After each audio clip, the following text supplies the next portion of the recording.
Bienvenidos al curso introductorio de Ethernet asociado a un microcontrolador PIC. En este caso vamos a estudiar un poco lo que es la trama Ethernet y el dispositivo, el integrado ENC28J60, que lo estaremos estudiando, y cómo conectarlo al microcontrolador y hacer que funcione. Empecemos hablando un poco de lo que es el Ethernet en general. El Ethernet, no hablemos de historia porque al fin y al cabo es bastante antiguo. Fíjense que fue en 1970 que se comenzó con este tema. Lo importante es conocer el modelo OSI o el modelo de capas en que él se basa y tener claro que es el estándar 802.3, la revisión I, el que se utiliza, que es 10 base T, lo cual quiere decir que son 10 megabits por segundo la velocidad de comunicación. Ya existen otros Ethernets con otros dispositivos más veloces, como el de 100. Hay Ethernet inalámbrico, hay Ethernet para comunicación por luz, digámoslo así, o sea, envío y recepción de datos a través de fibra óptica, mejor dicho. En conclusión, pues el Ethernet tiene muchos años de desarrollo y hay muchísimas revisiones. En general podemos decir que una estructura de una trama de Ethernet está conformada de la siguiente manera: un preámbulo, delimitador de inicio, el MAC de destino, el MAC de origen, etcétera, etcétera, etcétera, hasta un CRC. Es importante tener claro lo que es el CRC porque aunque nosotros no lo vamos a manejar directamente, no lo vamos a construir, es bueno saber que el CRC es una verificación de redundancia cíclica y se utiliza para detección de errores. Eso hace que la Ethernet sea bastante segura. Y hay algoritmos o métodos para calcularla. Aquí hay un ejemplo, lo podemos encontrar en Wikipedia. De todos modos, esta información la vamos a cargar junto con este video que estamos haciendo. Y es, digamos, relativamente sencillo. También existe un checksum que no se utiliza en la trama de Ethernet, pero es bueno saber que existe, que es una forma de comprobar que la trama está llegando. Entonces, debemos saber que el modelo OSI está conformado de la siguiente manera. El modelo OSI para Ethernet. Veamos, esto es básicamente lo que sería un controlador Ethernet conectado a un microcontrolador o una MCU. PHY significa la capa física o cómo se conecta, digamos que es el punto final o donde se conecta físicamente a la red. Vemos que aquí dice RJ45, aquí dice que hay un transformador Ethernet. Bueno, esto ya lo vamos a mirar exactamente de qué se trata, pero en fin, un RJ45 ya existen, o hace muchos años existen un RJ45 conectores que tienen incluido un transformador, así que no debemos preocuparnos por eso. La capa física se conecta al MAC y de acá al envío y recepción o al buffer de envío y recepción de información. Al final, un integrado como el NS28J60, que es el que estamos estudiando, se conecta a través de un puerto SPI al microcontrolador que queramos. Ya vamos a ver cómo funciona el SPI a grandes rasgos. Lo cierto es que podemos hablar de lo que es la MAC y por definición son mecanismos de direccionamiento, simplemente para acceder al canal. Con esto podemos diferenciar varios terminales o nodos de red. La capa física, como ya dijimos, es la que permite físicamente conectarse a una red. Generalmente es un conector RJ45, ya hablamos de él. Y en general, pues el Ethernet se utiliza para muchísimas aplicaciones. Aquí hay algunos ejemplos. Envío, pero el que más generalmente usamos es envío de datos y audio, porque es el que utilizamos bajo internet. En teoría se basa bajo el modelo de capa del modelo OSI 802.3 y veamos de qué se trata. Se le llama una pila de protocolos y de hecho siempre vamos a encontrar el Ethernet o las librerías para, en este caso para el compilador CSS, siempre recibe el nombre de pila, y es por eso hay una serie de protocolos que están unos encima de otros, hablemoslo de esta manera teóricamente, o lo que se llama el encapsulado de marcos o paquetes. En general podemos ver esta imagen que está acá como la pila de protocolos Ethernet. Esta es la pila o la capa física de la cual ya hablamos, donde está el RJ45, la capa de enlace de datos, la capa de red, la capa de transporte y la capa de aplicación.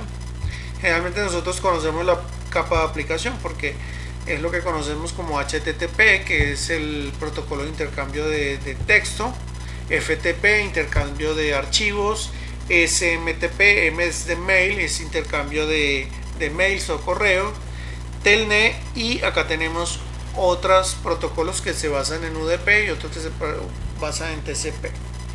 En general, pues esto es a grandes rasgos las capas del modelo OSI. Si quisiéramos estudiarlas, pues simplemente tendríamos que ir a la teoría de cada una de ellas. Pero bueno, en general acá hay una explicación en este documento que se les entrega con este curso, donde habla de qué se trata cada uno de estos protocolos. Bien, entonces Ethernet realmente no es solamente una trama, como la dijimos acá, sino que esta trama puede estar encapsulada con paquetes de datos dirigidos a diferentes protocolos como lo que están acá. En general este curso no va a profundizar en estos temas.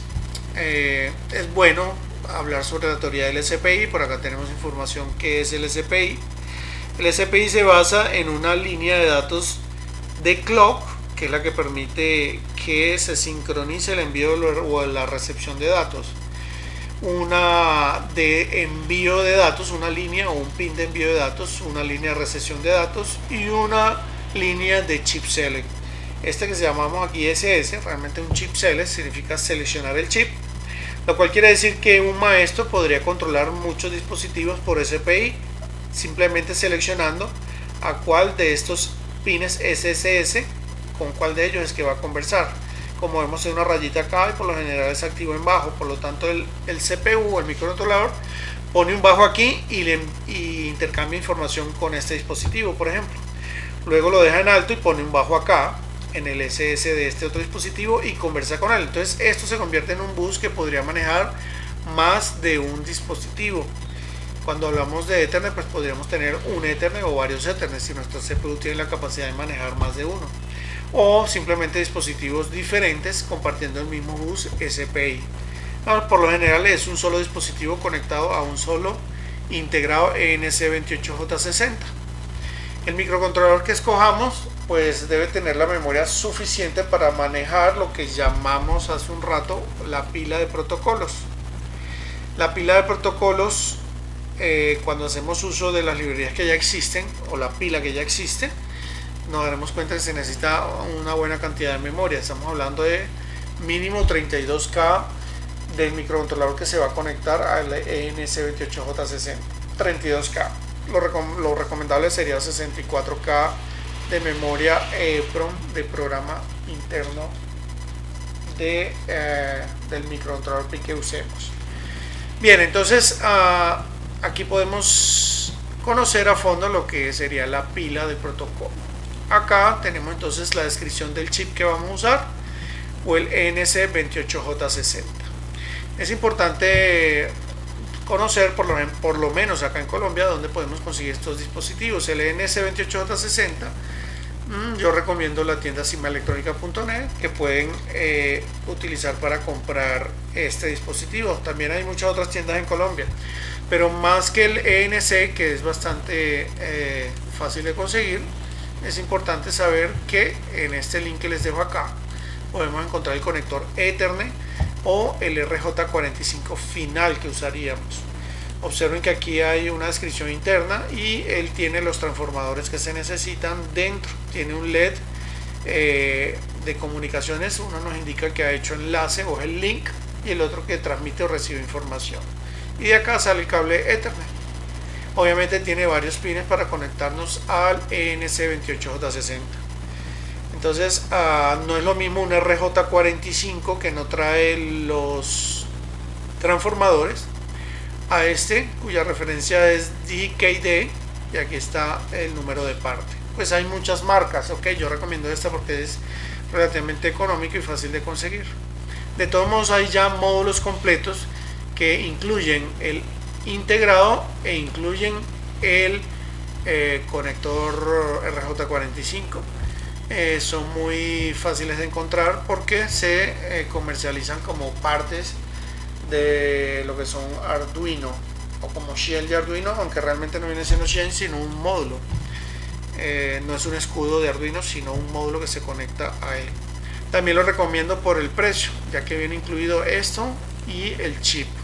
Simplemente con hacer una interfaz vía cable nos podemos conectar a esos tipos de módulos. Aquí por ahora no lo presento, más adelante lo voy a mostrar, porque nos vamos a concentrar un poco en el estudio del NC, aunque al final no vamos a interactuar directamente con el NC, sino que vamos a usar una librería que ya lo hace.